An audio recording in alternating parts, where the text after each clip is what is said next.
Hi, I'm Tori and welcome to my gardens in Clark Summit, Pennsylvania.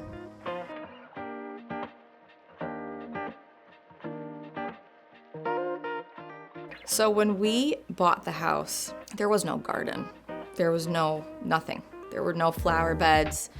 There were no pretty, plants or shrubs or flowers. Everything was just vines and overgrown shrubs, wisteria, grass, weeds. That was it. The circle garden here is really the first thing that you see when you pull up to the house. I knew that I wanted to make it a big impact. I had really just started getting more heavily into gardening, specifically like roses. I dug up the circle, which was originally just all grass, and I quartered it off, and I did different varieties of pink David Austin roses, 16 to 18 different David Austin varieties, and then kind of sprinkled in with some different perennials. I immediately just thought cottage style, your English countryside cottage style garden. The deer love to feast on my roses, so as I got smarter, what I did was I started incorporating more very, very deer resistant perennials into these mixed beds so that it was just a little bit less work on my end in terms of having to spray to keep the deer away, like allium, catmint, calamintha, agastaki. Echinacea is not technically listed as deer resistant, but honestly, my deer don't touch it.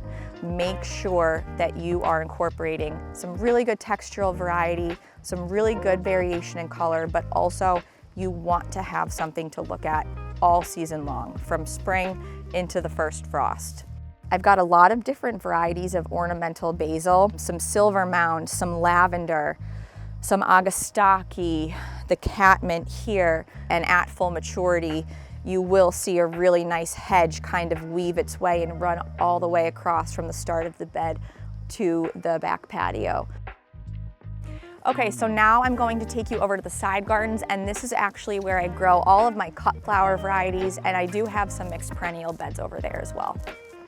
Okay, so we are at what is pretty much the entry point of the side gardens. I actually put up this tunnel and planted a couple different varieties of different shades of yellow and cream David Austin climbing roses.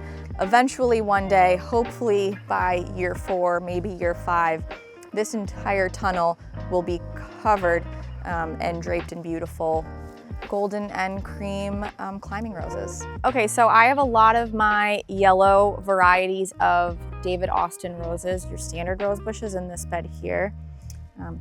This is Moonbeam Coreopsis. It's actually unbelievable at nighttime. It literally glows in the dark. This is the calamintha. This is one of my favorite perennials. It mounds beautifully. It holds its shape.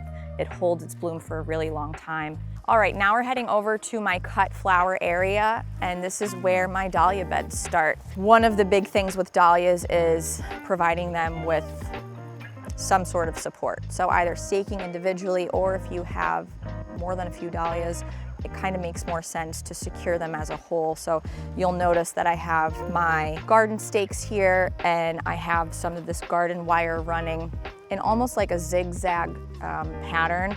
And again, all that does is help provide a little bit of support for the dahlias because they do get very tall. One of the things that people immediately ask me when they walk through the gardens is, why do I cover my flowers with mesh bags? And typically these would all be covered right now, but for the shoot, we took the covers off. And the answer to that question is really a two-part answer. For me, primarily, it is to prevent bug damage. So the bugs love to get in these flowers and burrow inside the petals, and they love to chew and chomp away at the petals, and they really do a number on the blooms. Because I'm growing these as a cut flower, I really have to protect the integrity of the bloom because nobody wants to buy chewed up flowers.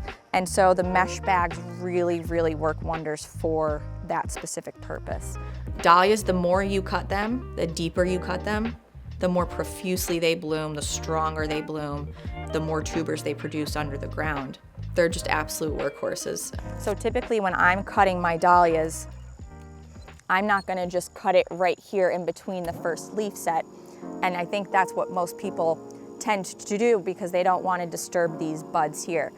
I'm telling you that it's worth losing the buds. This plant is going to keep pumping out more flowers for you all season long. The more you cut it, the better it is for the plant's production. So I typically go down at least 4 leaf sets and cut there. So I always have long stems, and again, this just really helps to encourage the strength of the stem, the length of the stem, and the bloom cycle in general, and again, also the tuber production.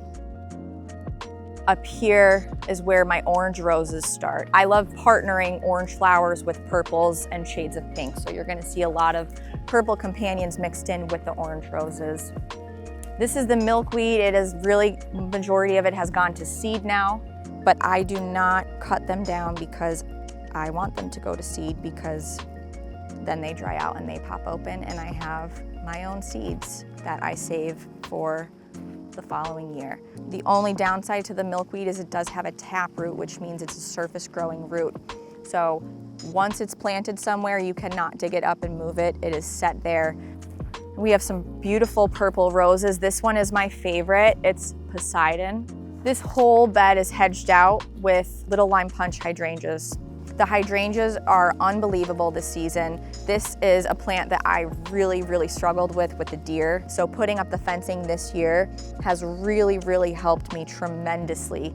So there are a few different varieties of hydrangea. The panicle family, you're going to be able to differentiate because you're gonna notice that the blooms have a more cone-shaped kind of pointed head to them, not a round one. And they all typically start kind of green, white, and then as you progress through the season and into the fall, they turn to this, they'll start kind of getting a little pink, and then they finish off this beautiful, deep raspberry, almost red fuchsia color. So they hold their color all season long. They dry out beautifully on the plant, and they serve as a great dried flower. So I leave mine on until the fall, and then I cut them already dried, bring them into the house. I use them in all of my holiday arrangements, my holiday wreaths. I use them as picks in my Christmas trees. Some of them I spray paint a metallic bronze or silver and incorporate them into other parts of holiday decor. So they're also nice as a cut flower because you can cut them and they will rebloom. Echinacea, wonderful perennial that always does really well for me.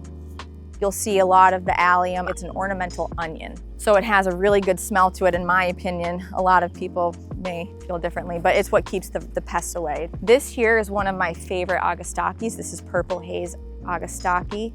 And again, in this bed here, I have a bunch of different varieties of red roses. So this is a variety of feathered grass, and I actually really want to start incorporating this a little bit more into my perennial beds. I love these soft feathery plumes that grow atop, and I really like how the wispiness kind of breaks up, you know, the bushy kind of shrub nature of the roses and the hydrangeas. I bought the house in October of 2021, and so we've been here almost 3 years. And I said from the get-go that really my driving inspiration behind it was Secret Garden, which is one of my favorite movies and books growing up as a child. It was really about bringing the outside indoors and having the interior of the home mirror what I wanted to do out here in the gardens. And that's primarily, I think, because I take a very similar approach to my garden layout as I do when I am designing any room on the inside of a house. And for me, that means textural variety, variety in color, variety in height, really allowing yourself the grace and the room to kind of build as you go. I dig first and I think later. There have been plenty of perennials that I have moved just in the couple of years that I've been here. I maybe planted in one bed, and then in its second season, things really filled out, or I just didn't like how it was working with the color rose that it was next to, or you know, how it was planted, or the placement of it. It's very simple. You just dig it up and you move it. This is my home in the spring and summer months. You're not gonna find me inside working on any interior spaces. The weather breaks and I drop all nail guns and drop paintbrushes and stop in the dead middle of a project, and it does not continue again until the fall. It's the best form of therapy for me. I've dedicated a lot more time, honestly, to these gardens than I have to all of the interior spaces combined.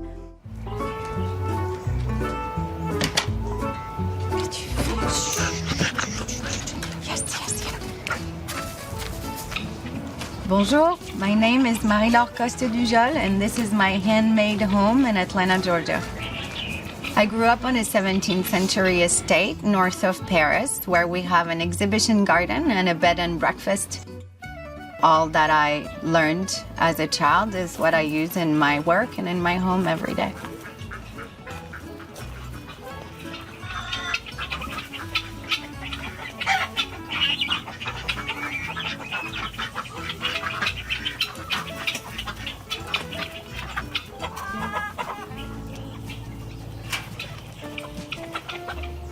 I'm the owner and lead designer of Le Jardin Français. We do floral, event, and garden design. So I am definitely inspired by the beauty of nature, and I bring it into my shop as well as into my house.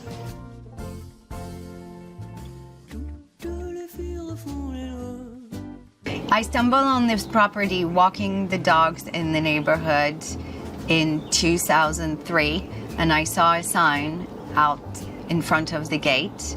And I peeked in. I actually pushed through the gate and walked around the property, and from the very first moment knew that this was going to be my home. This house has 2 acres property, which is very unusual in Atlanta. I think that it was daunting for many people to live here because there was no air conditioning and there was so much land to keep up with. I am grateful I knew exactly what to do with it, and so I have changed quite a bit of the indoor and outdoor rooms, creating an oasis of beauty and nature in the middle of the city.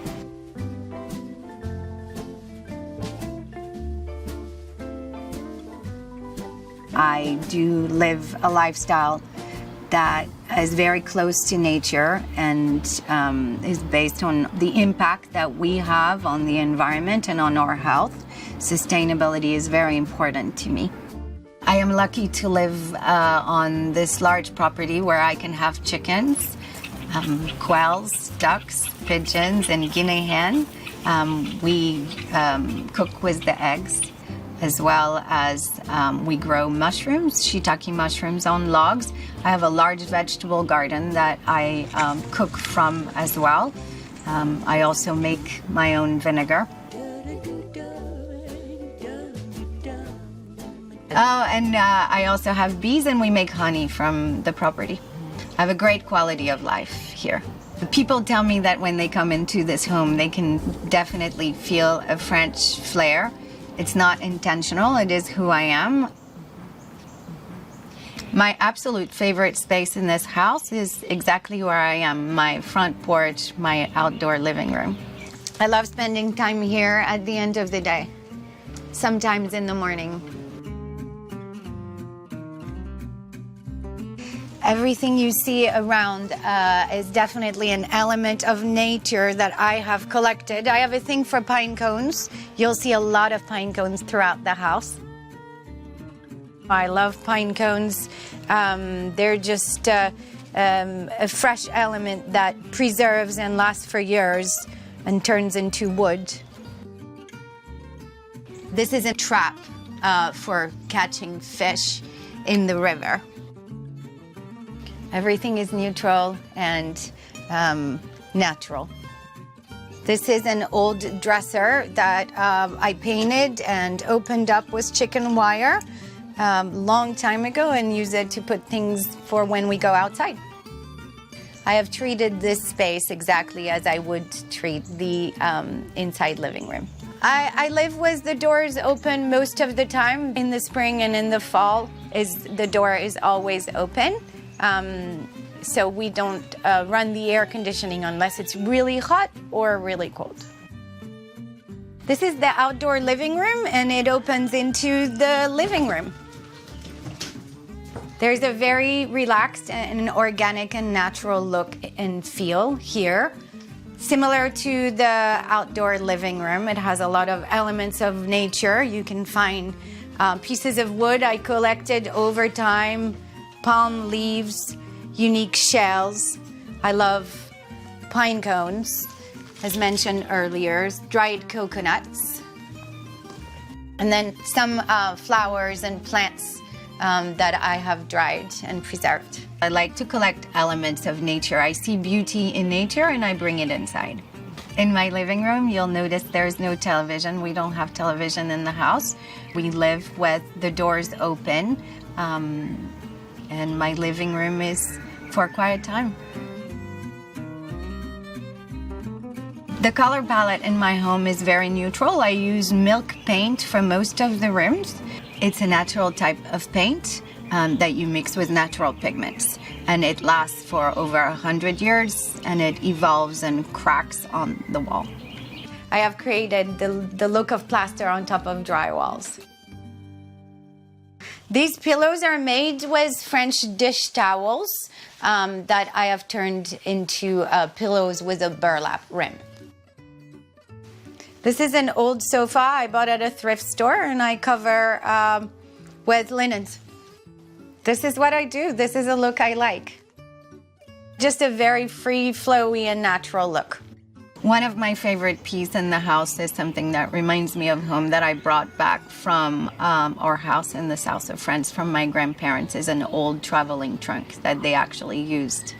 I use it as a piece of furniture, and it makes me nostalgic of the south of France. This piece has also a collection of elements I have gathered at the beach, and unique white orchid that we grow in the greenhouse. Every room in this home has fresh flowers. This is a signature composition of Le Jardin Français, a French hand-tied bouquet that lives in a very simple glass bubble. The living room opens to the dining room, where we entertain and have dinners, as well as the kids' craft table. This is an old dresser I found at an estate sale, and I have some of my collections of preserved flowers and seed pods, brunia berries, rice flower that dries fully open, banksia from California, and this is allium. This is the bloom of elephant garlic from my garden. This is an old fixture that a friend gave me, and I covered the socket with lichen moss, because I like to cover things with natural elements.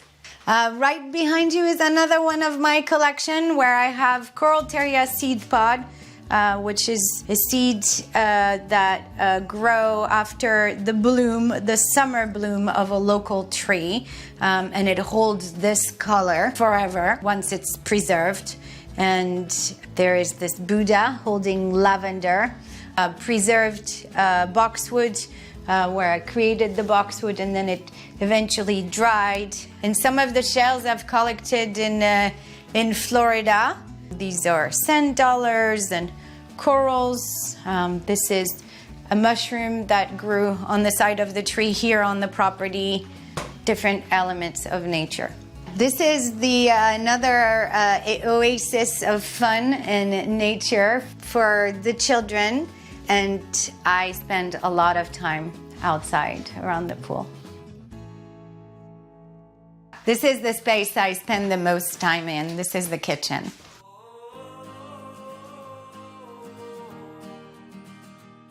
This part of the house was added in the 60s. These were old dark wood cabinets, and so I took them apart, opened the doors with chicken wire, and covered it with the color that I like throughout the house, this blue-gray. This is a range from Italy that's wonderful to cook on. I have a chalkboard for my grocery list, and these are the eggs I collected this morning. I have some really small silky eggs and araucana, and then these are the duck eggs. So the eggs that come from our chickens are also gets recycled, the shells, and we crush them and give it back to the chickens for calcium and stronger shells. I also make vinegar, so any leftover wine finishes in these jars. It's called a surface mother or surface yeast, and so it turns into vinegar because this is a living organism that turns wine into vinegar in about 6 weeks. I love cows, and this is a local artist that has been inspired by also cows. My family in the south of France had some of our land farmed with cows that are very similar to these cows. This reminds me of home. This morning I baked some froisse, which is a traditional brioche from where I'm from in the south of France. I do spend a lot of time in the kitchen. I cook a lot, and it is the space, along with the bedroom, where I spend the most time. The bedroom is kind of like a tree house. When I got the house, it was a very tiny room with an old chimney and the original wall of the house. So I took that wall out and created a platform that looks out into the trees. My favorite piece is my bed that I made with 2 old French twin beds put together. In France, there were no king size that time. So I put 2 twin beds together to create a large king size bed. I need to be surrounded by beauty. Everything I do, everything I touch has to have beauty in it. I'm not sure how to explain it. It's part of who I am. I see beauty and I play and work with beauty. I recognize beauty and bring it to a different scale. And that's my whole home. Thanks for visiting with me. See you next time. À bientôt. Hi, I'm Summer Rain, and this is my handmade home in Brooklyn, New York.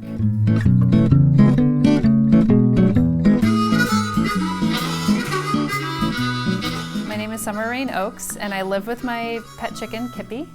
And I am the creator of Homestead Brooklyn, which is a blog and a YouTube series to really connect people back to nature, particularly people living in the city. I think I have a little over 750 plants. The last time I checked, and I have to update my spreadsheet because I'm nerdy like that, it's probably a little over 400 different species or cultivars or varieties of plants. And this has been kind of like years in the making. I've lived here actually for 14 years, so the space was pretty barren when I moved in, and I think now it really feels like a home to me. One of the first things that I wanted to do to kind of warm up the space, I ended up getting a Ficus lyrata, which is a fiddle leaf fig. It was about maybe 3 or 4 feet tall when I brought it in, and it just completely transformed the space. Kippy, oh, you're so tall. You're so tall. You want to get down? Okay. Soft landing on the cushions. This is my first plant. This is my fiddle leaf fig. I actually cut it back by about 2/3. I've had it for probably now my 10th year, going into my 10th year, so it is a beast, and it holds a special place in my heart because it's the first plant that I got. And that's part of the thing that I like about this place, is that the plants have really made this their home as much as I have. So it's nice to be able to find these little pockets for these particular plants. This is more of a cacti and succulent corner. So the bedroom actually used to be my office space. My goal for that space had always been to create a vertical garden on that wall. Kippy, do you want to be in this? Want to come up here? Oh. Hold on. She's gonna poop. It goes straight into the compost, if you're wondering.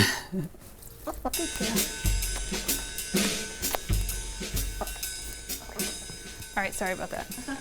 It's like having a incorrigible child. Living with a chicken is full on. It just is it is what it is. It just adds to the weirdness, but that's good. You just gotta own it sometimes.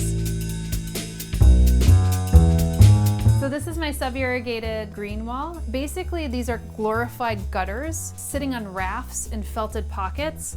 And the sub-irrigation system means that the water comes from below. And so how that actually works is that there is a tube up here that cuts through to the back of my house into the sink, and I could turn it on from there. And then the water comes through the pipes and feeds it on the bottom. And then once that one fills up on the top, it then fills to the second row, third row, fourth row, and fifth row. This is reinforced. Whenever anybody wants to think about building a green wall in their house, they have to consider the amount of weight that's going on the wall. So this actually used to be my closet. It just seemed like a waste of light because all that window light was coming in, and I would try to block it away from my clothes, and so that it wouldn't bleach my clothes. And I was like, this is stupid. Like, I should just move my clothes out of here and just turn this into a garden. It may seem a little taxing to have to water all these, but what's great about it is I have these things on humidity mats. So these are mats that kind of you water, and then the water comes up through the bottom of the terracotta pot because terracotta is porous. My favorite DIY project that I ever did was my first DIY project that I did with my dad, which is the mason jar garden that's in the kitchen. I really love that one in particular because it is my first like father-daughter DIY project. My dad is so fun to do DIYs with. And it was a totally upcycled project. Like, it was just found wood, mason jars, and then I think the only thing we bought were Tapcon screws and hose clamps. So this is my kitchen space, and there is a lot of handmade elements within this kitchen. Even this countertop was just made basically for this space. This has a hole cut out in it because I could throw my composting here when I chop up vegetables and take out the compost, put it in the freezer, and take it to the green market. This was my old stove.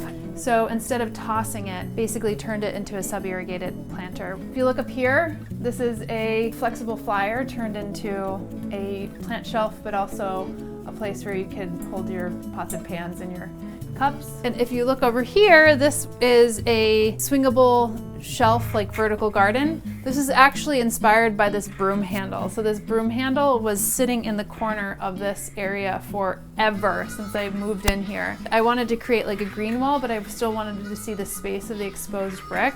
These are all upcycled boards, hand cut holes, just some rope and some zip ties, and the broomstick. Being able to like actually try to grow plants that typically wouldn't be considered a quote-unquote house plant, even though that's a totally human construct, is very interesting to me. And sometimes I fail, and sometimes I don't, and sometimes I try again. It's a lot of trial and error and experimentation. I get a lot of people who come in, they're a little bit slack-jawed. You can see they're just like, oh my God, look at all these plants. But a lot of times people say, this really reminds me of my grandmother's house. There's some element that feels like someone is coming home. I do think that the plant shop by my house like gets a lot of business afterwards because I think if people like get inspired and they're like, okay, I'm gonna go get a plant right now. Thanks again for stopping by my home. I hope you enjoyed the tour, and I'll see you again later. Hi, I'm Hilton Carter, plant stylist, artist, author, father and husband, located in Baltimore, Maryland. Do I have a fascination with plants? I'm not sure. Does it seem like I do? I'm more, I would say, in love with the idea of being surrounded by nature. My whole thing is to make sure I bring in plants that not only bring life to a space, but connect with the individuals who live in that space. My wife and I were looking to have a family, so we wanted something that we would plant roots, if you will, and develop our family in this space for decades to come. We wanted to stay in the city, but we wanted it also to be lush. I grew up half of my childhood in the city, a lot of concrete, a lot of asphalt, not a lot of greenery. When my mom moved us out to the county, where there was a lot more grass, a lot more areas to run around and discover nature, I wanted my kid to have that ability to just go out into the world and see nature, but still be in the city. Our agent had decided to plug in a few homes for us to look at. This one kept coming up. It was on the market for months, during a time where everyone was scooping up and grabbing whatever they could possibly grab at that time. Instantly, I was like, why isn't the outside, the exterior, the front of this house, the first photo that they put on this site? Because I was taken away. The silhouette of this house is so beautiful that I love it already. It was fine to instantly move into, but what I saw was the bones and the potential. Our home was built in 1905, and immediately we had to make sure that we changed to electric. It was knob and tube wiring, and that is just not safe. So we knew we needed to replace that wiring, so we have a lot of walls coming down. The biggest room in the house that would need the most attention was the sunroom. It just didn't have what I needed, which was a lot of light.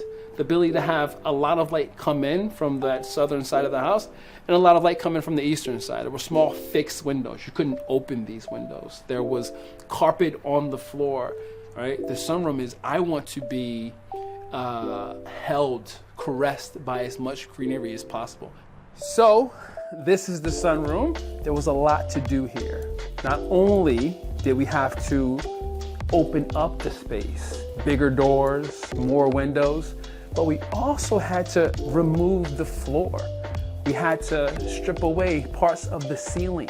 The thing that I needed to make sure happened in this space was that everything connected to nature. So let's start with one, the slatted ceilings. Now, this slatted ceiling, red oak, you'll see these slats tie in not only from the sunroom, they'll make their way into the kitchen, then they'll work their way into the powder room as well.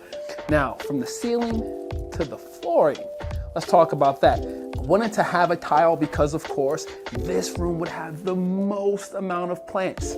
Now, I also wanted to make sure that those tiles, those colors, tied in again with the natural elements, the other colors, the other, I would say, patterns that we're gonna mix in throughout the home. So you'll see a mixture of terracotta, concrete grays, slate colors mixed in, some taupes.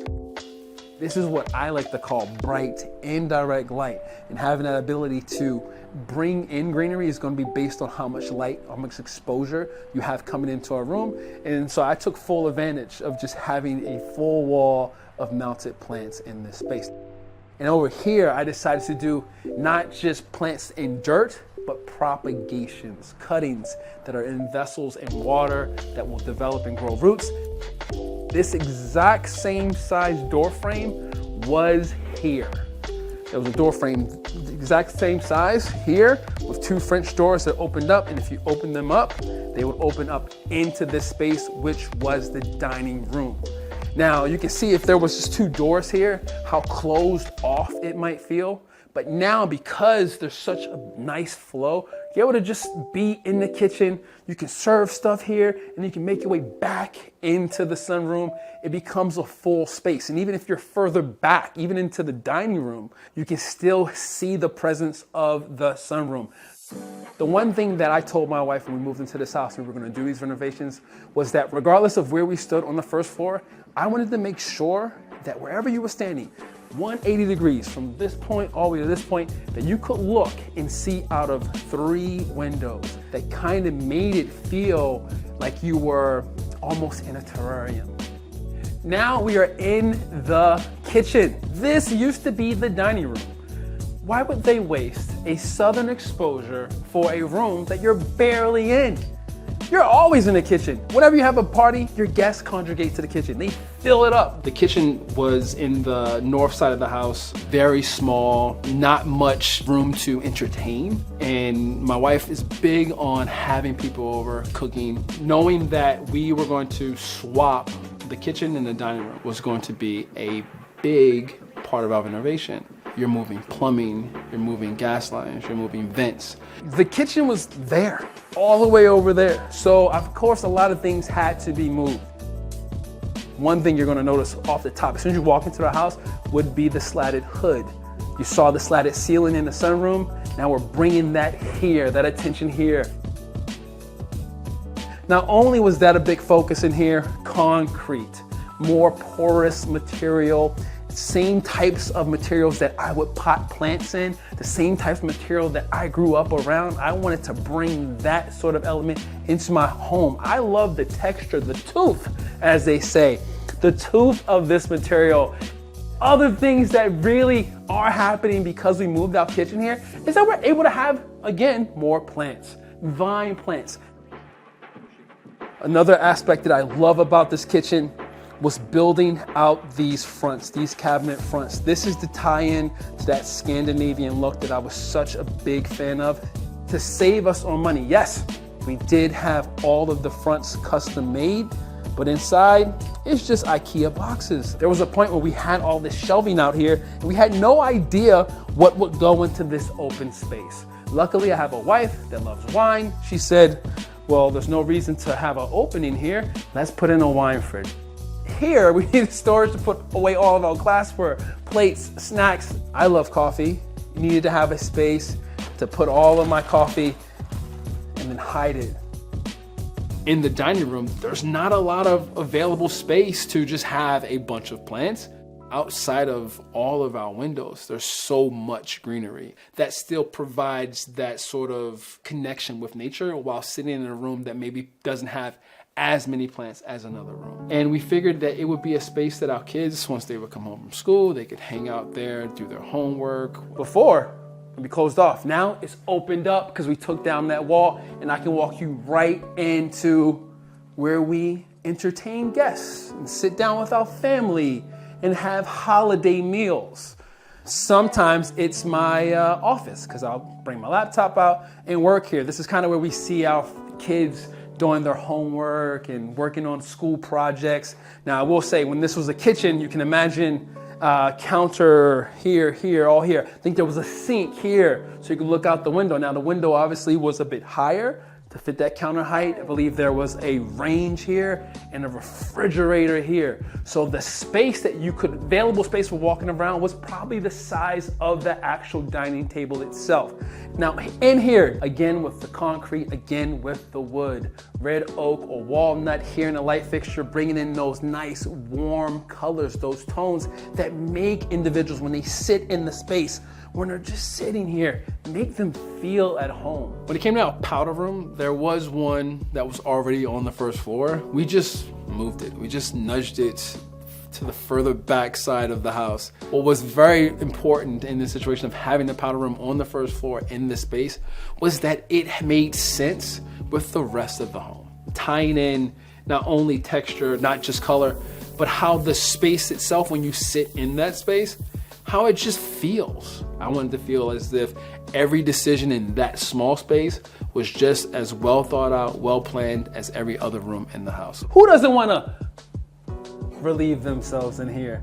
It's the perfect space to just have that small moment. It's like a vignette of what's happening throughout the rest of the first floor. And then of course, the greenery that is mounted on the wall, cut a new opening and add an additional window to this part of the house. Now that you've seen the powder room, let's go take a look at the living room. During the process of demo, as they are removing walls and electrical lines from one room to the next, there was a discovery of inactive termite damage.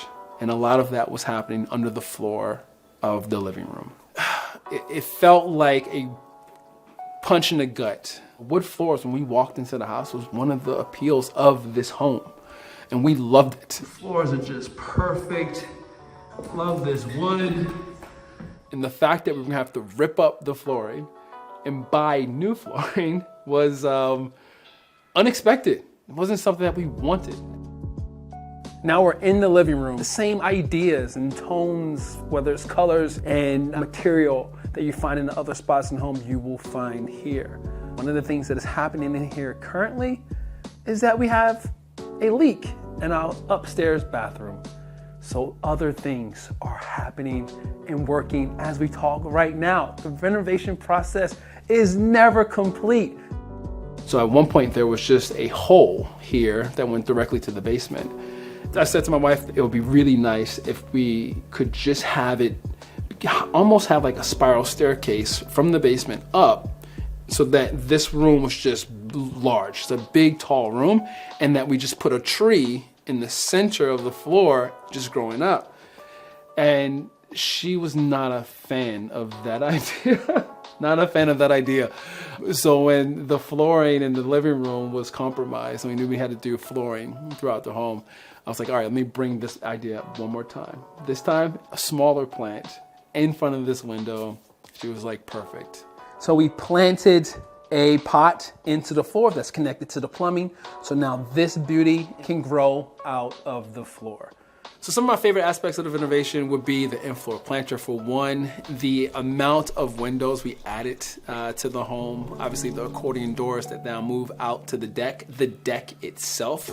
One of my favorite parts about our renovation was having these accordion doors, bringing the outdoor in, allowing us to expand the space, making our deck space and our sunroom one single room.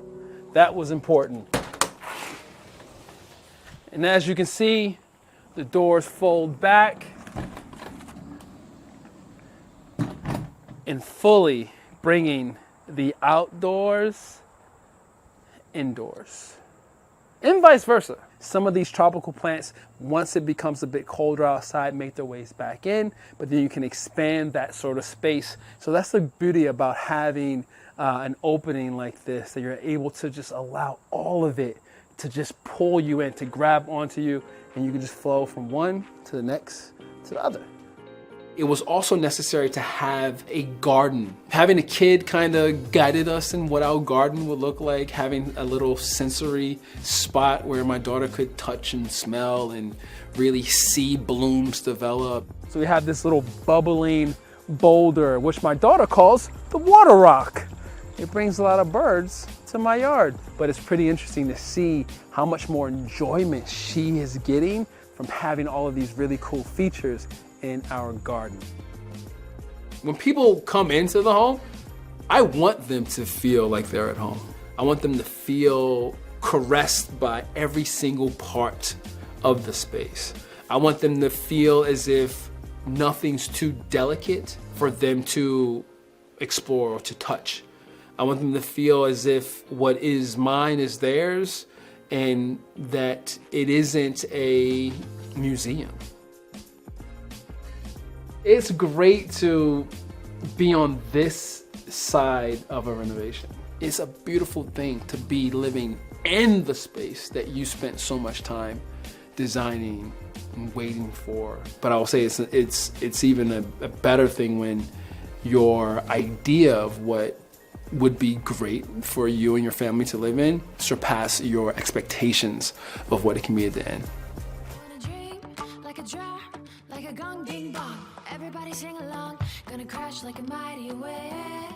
Hi HGTV, welcome to our home.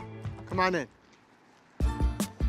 So this is the foyer. This is the main entrance to the home. We have two sets of double doors behind you. And then you can see the grand staircase here. It's obviously all original. It's been restored. This took a lot of blood, sweat, and tears to bring back to what it looks like today. We bleached all the pine floors. They're original. If you look at this space, this is what kind of represents what the rest of the house looks like. So the Iron Victorian is what we named the house. It's built in 1869. Basically the original owner of the house, his name is George Greenaway, and he was a blacksmith. And so the word iron comes from his work doing ironwork, and obviously this home is Victorian style. And it's funny now, it's like people in town are like, oh, there's the Iron Victorian. Like we are the Iron Victorian. Yeah, we don't have names anymore. Yeah, we don't have names, so we're just the Iron Victorian, which is great. Right off of the foyer is the living room, and this is really the heart of our home. This is where we spend most of our time. Usually you can find this space filled with toys and games and all kinds of stuff. This is where we just live. So the sofas were recovered with a leather that is stain-proof resistant, and so we did a lot of testing. We did wine, mustard, grape juice, and it all wipes up. Even some pen was easy to get off. You know, people are like, oh my gosh, your furniture is like, it's white and we can't sit on it, and you can do anything on this. We have the stone fireplace here. This is original. And actually, when we bought the house, this was painted. It was painted tan, which is so sad because we didn't realize what even it was. And so when we were restoring the floors in here, Michael, my husband, was like, oh my gosh, Christy, this is stone. And he started uncovering that this was marble down here. And so this took forever, but so worth it because it's a showpiece in here. And then of course the frame TV. So we bought the TV and the frames are like $600 or something. And Michael's like, there's no way I can make that and I can make it better than you can buy it. So he DIY'd that and painted it gold and, you know, added a bunch of patina on it to make it feel, you know, authentic to the space. And then also, obviously, there's 5 floor-to-ceiling windows in this space, which just bring in so much natural light. So we hardly have the light on in here. It's just so bright and light, and it's nice to see the yard and the gardens from this room as well.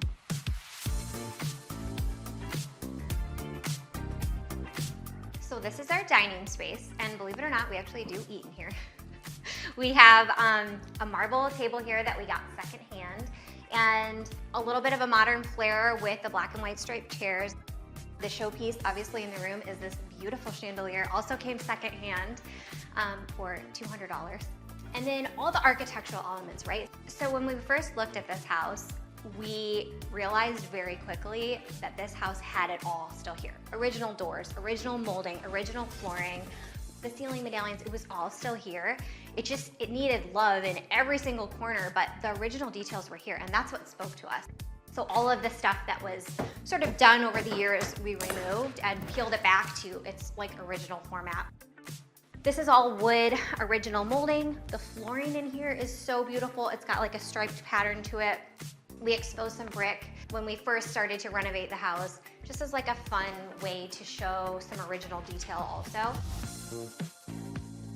Okay, so here we are in the kitchen, and this room is actually probably my favorite. Yes, we use it every day, and it's, you know, another one of those heart of the home type rooms, but this one I love because this embodies everything that we believe.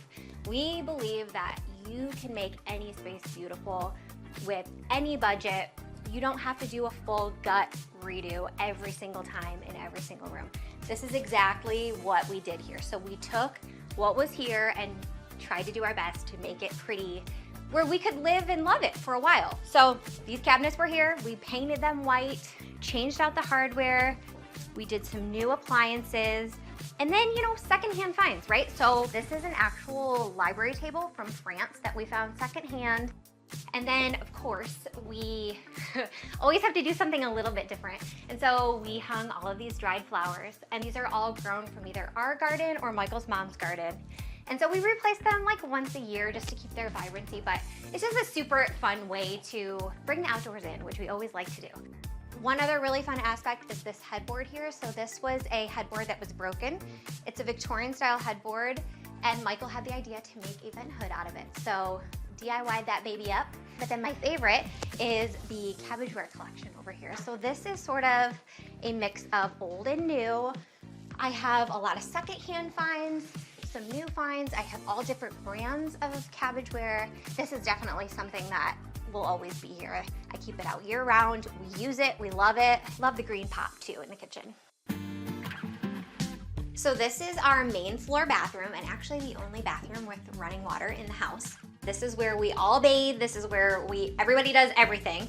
This was the first room that we renovated when we got the house because when we bought it, there was nowhere to go to the bathroom. So we knew right off the bat we had to get a bathroom up and running. And we found this original marble top in the carriage house attic. And originally it wouldn't have been used as a sink because there wasn't running water at that time, but they used it as like a wash space where they had like a rag, and this would be like in their bedrooms. We took another Victorian headboard, turned it upside down, and made a vanity here that sort of fit with the space. We have the floral wallpaper, the bowood pattern, and we restored a clawfoot tub. A lot of people are like, oh my gosh, this big house and you have this little bathroom. Yes, it's a pain point, but right now it works. It's what we have. So it beats the heck out of, though, when we first got the house, there was a basement shower, and we did go down into the basement and there were shower shoes involved. It was like camping. And it's a story that we tell everybody because people think it's always glamorous, but when you're restoring, renovating, especially an old place, it's not always what you think.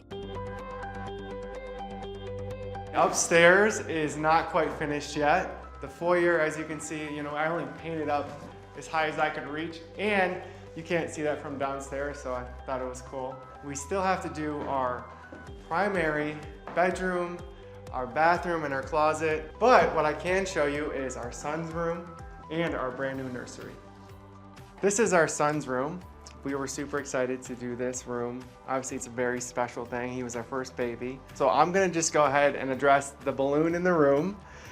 This hot air balloon, we were looking for baskets. We were looking for maybe even a real hot air balloon, but they're way too big, obviously, to fit in a house. So I actually made this basket. I hand wove this basket, and then this is made out of PVC that I just bent and formed and then hot glued fabric to it. And then this is actually really special too. My mom restored this, but this was hers as a kid. So she got this for Lincoln and painted it. It was red, which didn't go with the house, so she knew we'd want it painted white, and it goes really great in here, obviously. We just added his big boy bed, got rid of the crib, which we were sad about, but it was time. We went with a Victorian headboard. Obviously, it fits the house. Really, most of this room is a lot of old things, not a ton of modern, so we thought, the light should be a modern. And it kind of goes with the hot air balloon. It's kind of the same shape, so we love that. This is gonna be the new baby's room. This room was a disaster when we got the house. It was a purple bathroom. All the molding was all ripped out at some point, so that's when we went with the coppered ceiling. I am awful at math, so this was really interesting to figure out, but it turned out really well. So behind me is a little mini motorcycle that we bought online, and then it wasn't quite right, so I actually changed a bunch of different things on it. I painted this motorcycle. This was something that I definitely had to fight for and negotiate for, but Christy absolutely loves it now. The room was feeling really elegant and beautiful, which is great, but it also didn't quite feel like a little boy's room. So we actually wanted to add this kind of industrial partition, expose the brick, so it kind of felt a little more like a loft, kind of like a masculine feel, but then has a little bit of whimsical touch for a nursery. If we have another baby, I don't know, we'll have to come up with something big. Maybe you'll just like have a car bed, but like maybe a real car bed. One of our favorite spaces is actually outside the house. We love being in our gardens, and we're outside as much as we possibly can. This is our raised planter garden, and these garden boxes were made by Michael. So these were made DIY style, and we wanted them to look like a French sort of planter, not just a regular raised garden bed. So you'll see they have a lot of extra details on them. They have the brass lions and then the brass strapping, just to give them a little bit something extra special, something a little bit different. This side, aside from these roses, is our cut flower bed. And so we use these, we hang these from the kitchen ceiling or to make flower arrangements with. This didn't all come at once. So the first year that we decided to add these raised beds, we did 2 beds. The next year we added 2 more, and the next year we added another 2. So sometimes it's easier just to like add as you go, and that's kind of what we've done here. So this is our greenhouse, and this actually functions as a working greenhouse most months out of the year. And this space we put together to feel like old world, Victorian style. We installed a marble paver floor, and then we just have like all of these patinaed pots with various kinds of plants. This is just a space that we really love to come enjoy, have a cup of coffee. Thanks for checking out the Iron Victorian. You are welcome here anytime. Hi HGTV, I'm Vanessa. And I'm Josh. Welcome to our 1926 Tudor.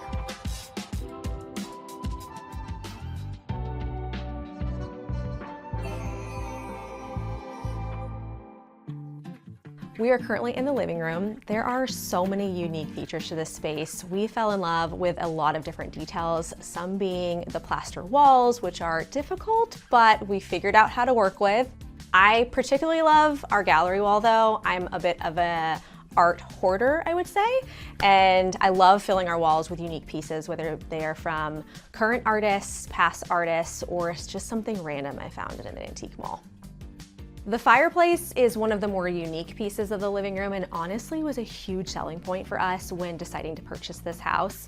We walked in and immediately saw the plaster detailing. There's florals, there's actually some English roses in here, which is very connected to the 1926 kind of English Tudor style of this home as well. There is a coat of arms, which I don't actually know the story behind, but I like to believe maybe it's connected to the original family of the house, because who else puts a coat of arms unless it's your family history? So currently we have 3 beings living in this home. My beautiful wife, Vanessa, myself, and our dog, Kona. He is a 14-and-a-half-year-old Shiba Inu. Fun fact is, we're only the 5th family to take possession of this home over its 100-year history. And we're so honored to be here, and we want to be great stewards for it for the foreseeable future as well. So this is actually a really unique portion of the living room and something I love sharing with people. These are the original blueprints to this home. They were all passed from owner to owner, and we're the 5th. And so for me, the fact that 5 different families managed to keep these intact and ensure that they were passed to the next steward of the house is so incredible. Like, I get goosebumps thinking about it. We have unraveled all of them and taken a look, and it's just really cool to see the notes and the dates, and I thought it'd be really fun to make a little architectural bouquet.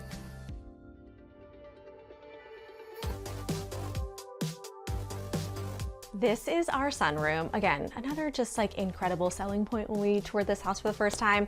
This is not original to the 1926 plans, but this was an addition by the second owner of the house in the late 40s. They basically wanted a space where they could enjoy summer activities in the winter in Michigan. So there are ingrown garden beds here. They go to about 3 feet deep. So they grew everything from strawberries to potatoes to just general plants. And it's one of a kind. I've truly never seen anything like it. The Detroit Free Press actually did an article on this room as the first of its kind in Michigan in the early 50s. So it's really cool to have the history here. In addition to the ingrown beds, they actually had a wood burning oven. Think of like a kitchen for the winter times. It's now houses our TVs for game nights and movie nights, but there were burners here, so the family could cook food, have barbecues, things of that sort in the dead of Michigan winter, which is really cool. So we do also have a secret sink here, and this is what I was assuming they used to fill their pots with water, but it's just an old 50s sink, but it's hidden, and I thought that was so interesting. I use it now to fill water to water my plants, and it's really convenient. I can say the hot and cold doesn't quite work, but I get what I get, and I appreciate the fact that it's here. This part of the wall was one of the first projects we did when we moved into this house. It is in fact wallpaper, although we have had many guests think it was painted, and Josh hilariously tells them that he did it. He did not. But it was a labor of love getting this wallpaper up. We'd never done a project like that, so I actually had my in-laws come over and they assisted, but it just matched the room so perfectly. And this is actually the only wall in this room. Everything else in this space is windows. So we wanted something unique and interesting, and that went with the vibe of this weird all-season green room. So this room has heated concrete floors, which was really cool and actually quite a surprise to us purchasing the home. I think it stays in line with wanting to keep things warm during the winter season, but it's radiant heat under here, and that's actually how the whole house is heated, with the original boiler system and radiators. I would consider this the entry. It's kind of the welcome to both sides of the home. You go to the living room on your left and the dining on your right, but I wanted this space to also be filled with unique, interesting things. I just love the idea that when you walk into someone's home, your eye goes everywhere. I accidentally won this at auction. I have a history of purchasing things while drinking wine, and I was looking at an auction site one night, saw this really cool bronze looking Roman soldier and thought the price was amazing. It was under $100. I assumed it was tabletop size. I also have a really bad habit of not measuring things before I purchase them. I won, and when they called me to let me know when I could pick it up, they said, make sure you have muscle with you or you have someone to bring it out of the building. And that was my first shock and awe moment to find out that this was a 4-foot, 400-pound Roman soldier. And now he greets everyone at the door. Next is going to be our dining room, which is a room I am incredibly proud of. This room was actually very controversial when we first moved in. It was a nice shade of butter yellow, and I knew I'd always wanted a color-drenched, rich space. So I decided I was going to have it painted this stunning deep green, and everyone, including my painter, thought it was an awful idea. But I had a vision, and I knew what I wanted, and I wanted a green ceiling and high gloss trim and just a moody, elevated space, and it turned out better than I imagined. This is one of my prized auction finds. I don't know the original artist, there is a signature though, but it was painted in 1913. And something about this piece just stuck out to me, whether it was her posture or the color tones, or just this insanely ornate frame. It's over 100 years old and I had to have it. So this is our powder bathroom, and I had a vision for this being that kind of swanky, moody, cool vibe that you get when you go to a cool hotel or a fun bar or restaurant. It was a blank canvas, literally gray walls, white ceiling, and not a lot of charm. So this was one of our first big DIYs. We put the wallpaper up ourselves, replaced all of the lighting and the plumbing features, and just gave it this really fun vibe. We host a lot of parties, specifically cocktail parties, and my guests always tell me how dizzy they get looking at this wallpaper. But I also really love the fact that I found a fun piece of art to place in here. So many people get creeped out by this, and that makes me love it even more. I joke that he's the bathroom attendant. So you come to a party at the Gratz house, and you have dizzy walls and a bathroom attendant.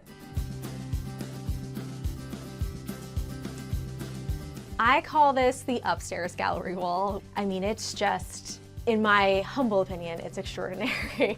This was also a space where I thought wallpaper would have looked really cool, but the plaster walls just wouldn't allow me to do it without taking them down, harming the history of this home. So adding as much art as humanly possible was my go-to here. And it's not just your traditional art, your picture, your painting. It's a little bit of everything, unique pieces, different textures, taxidermy. I just wanted it to be something that I was really proud to show off. This is a vintage scarf of my grandmother's. It was like a belt scarf she used when she worked back in England, and my mom happened to still have it, and I thought, you know what, I'm gonna tie it in a bow and hang it on the wall. And it's actually a really fun conversation piece. Almost everyone that comes to the house asks me about it, and I love that it has a connection to our family heritage. So we're currently in my office. This is our latest project that just got completed. Really, really excited about it. I spent a lot of time in here as I work from home, and I wanted to have it as a space that was kind of like Hemingway-esque, if you will. Kind of from inception, I wanted to put wood paneling, wainscoting, and was looking for how to do it affordably. So there's a restaurant called Fratello's. It'd been around for 40 years. I had homecoming dinners there, prom dinners. Unfortunately, they shuttered. So the restaurant was done entirely in wainscoting and oak. We connected with the owner of the building and asked if we could just remove it because it's sitting there. We worked out a deal, and myself, my father, my brother, my brother-in-law went in one day and literally pulled out 300 square feet of the red oak, crown molding, toe, everything, and then we recut it to then match and fit in this room. So a lot of labor of love in here, but again, something we're really proud of, and I love how it lives on. This is our dedicated spare room. This space, we wanted to make sure that anytime we had guests in town, we do host a lot, that they stayed in a room that felt like a boutique hotel. So we kept the color drenching consistent from the dining room. Vanessa picked the color, she kind of designed the room. Cool thing about this is my mother actually came over and helped Vanessa paint it. Really great to live by family, get that free labor. A lot of the furniture that you'll see in all of our rooms, but in this room specific, Vanessa found on Facebook Marketplace. I have the lucky task of going to pick it up and then find a way to get it into the room. Also anything that she decides to swap out. Light fixtures, blinds, curtains. I say that facetiously, it's great, it's teamwork, and then we get to have a beautiful product like this room for people to enjoy.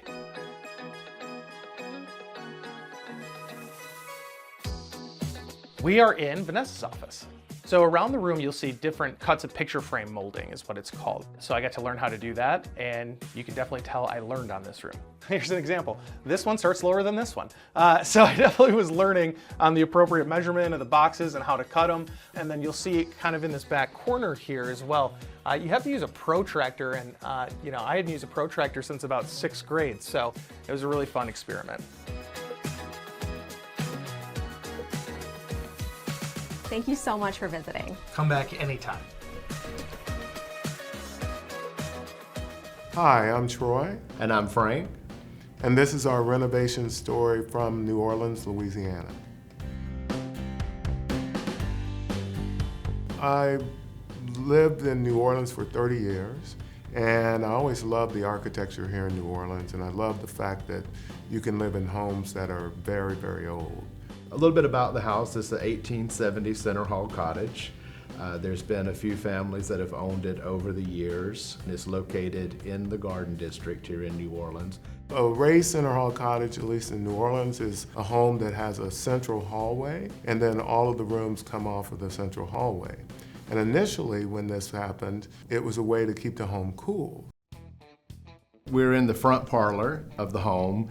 We do enjoy this space from time to time in the evening with a cocktail and maybe sometimes with a couple of friends. It is a cozy space in here. And this is a local artist, Carolyn Evans. When we bought the house, I always envisioned that this painting, which I owned when we got the house, would go here. And so this room really started as a designing around the painting.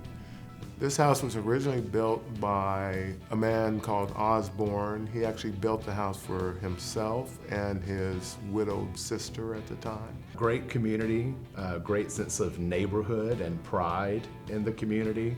I think most people in the community have the same kind of sense of we're just here to take care of the property, to pass it along to whoever comes, you know, behind us. For a living, I own a mattress store over on Tchoupitoulas. And Troy is a radiation oncologist, so our work really doesn't show up here unless you're going to sleep. This is a very New Orleans piece. It's seen a lot throughout the house and throughout New Orleans in different shops. It's by Hunt Slonim. He does a series of bunnies and parakeets and different things. And so as we go throughout the house, you'll see several pieces of his work. I think the big design choices to kind of make the flow better was opening up really the doorways and the entrances to the room. So all of the doorways were small, and to make the flow better, we ended up opening these doorways to really match. So now we're in the other front parlor of the home. This particular room lends itself again for entertaining. People go from space to space.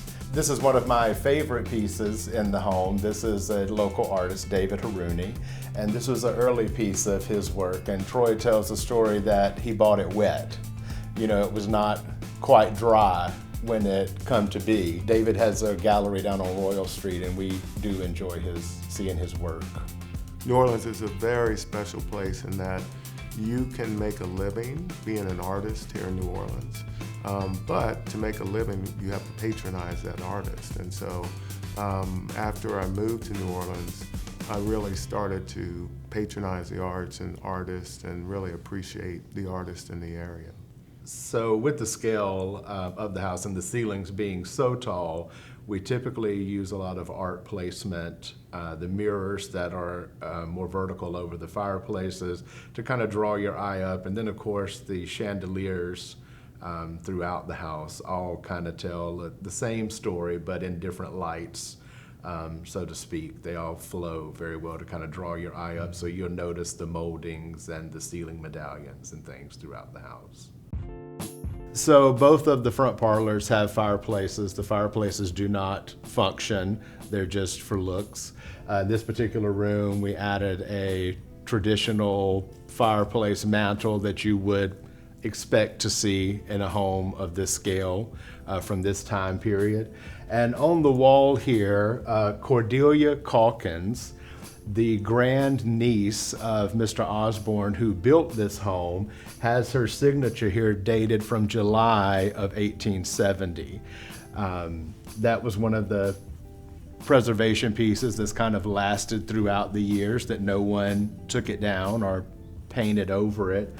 We suspect it's there because there was some debt that she signed off on when the history was done on the house. That's what they kind of concluded that would have been from. The coffee table in this room is actually an old antique iron gate that was actually from France, and I bought this at an antique store in Baton Rouge. For people who don't, know, a lot of this same style of ironwork and look can be seen throughout New Orleans, and the French Quarter showcased on balconies and gates, as this was once purposed for, throughout the city, but more traditionally in the French Quarter. The rooms that we entertain in are basically all the same color. They're painted what's called jute by Benjamin Moore. And then the center hall is another color called pashmina. And so that just goes throughout. I think walking in the rooms, from room to room to room, you just always feel comfortable and feel like it just flows. So now we're coming into the dining room. Behind me is a local artist and friend of ours, Vida Shell. This is one of our latest pieces we've purchased and had framed. And it's just kind of floating, and Troy and I both love this piece. It appeals to us in many ways. You've got a young man who is posed just like owning the day, and behind him is a great deal of history in these advertisements from the antique cars and just people at a dinner party or cocktail party. So it's, again, one of those pieces that really spoke to both of us. So in the dining room, because of the size of the room and also because of the height of the ceiling, I wanted to use a wallpaper that had a big print to it. So this is Pharaoh and Ball. This is Lotus. The great thing about this, though, is we talked before about color and keeping the color the same. And the base color for this is pretty close to the color that we used in the front parlors. The sconce itself is, again, from Julie Neal Designs, and so that goes along with the chandelier. Our sense of style and design is very traditional, it's very classic, so it worked well with the architecture of the home. I think that everything we did, just took what was there and tried to make the most use out of it and make it better. You're not going to walk into a bright red room or anything like that that's just going to catch you off guard in the house. Everything is pretty neutral, pretty flow. So for the kitchen, we actually changed the configuration of the kitchen. So originally there was a doorway over in this corner that led from the kitchen to what they were using as a dining room, which is one of the front parlors now. So we moved that doorway to the center hall and then designed the kitchen basically around this kitchen table. So I knew I wanted a true kitchen table, and so we ended up designing the cabinets around the kitchen table. So the backsplash is Tabarca tile. It is handmade tiles. The countertop is Calcutta gold. And we wanted to use a marble countertop. I like marble countertops. I know that they can stain and they can show wear, but that's actually what I wanted because it's an old house. So built in 1870, and so I like having the imperfections on the countertop as opposed to a nice shiny granite countertop. That's great, but in an old home, I think this fits a little bit better. So this is likely Troy's favorite piece of furniture in the house, the kitchen table. This table gets lots of use. We have dinner at this table almost 3 or 4 times a week at least. When I designed the kitchen, we went through different plans where we had a bar or we had something in the kitchen. And I finally just settled on, nope, I want a kitchen table in the center of the kitchen so you can sit and talk while I'm cooking. And we have dinners that go late into the evening just because everybody's comfortable in sitting around the kitchen table.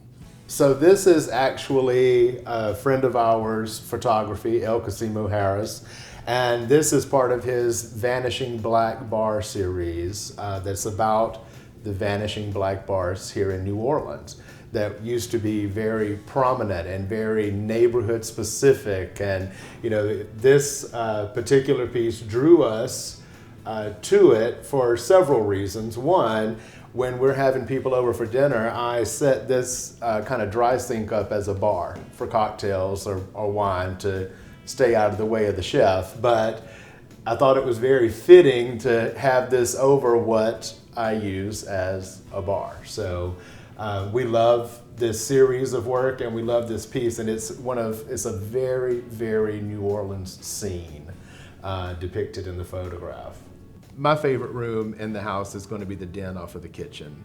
We spend a lot of time in there, and there's different seasons throughout the year where if you've got a fire going in the fireplace, because it is a working fireplace in that room, or if you're just sitting there having your coffee or cocktails with friends, you know, when the weather's not permissive to be outside, that's where we tend to find ourselves.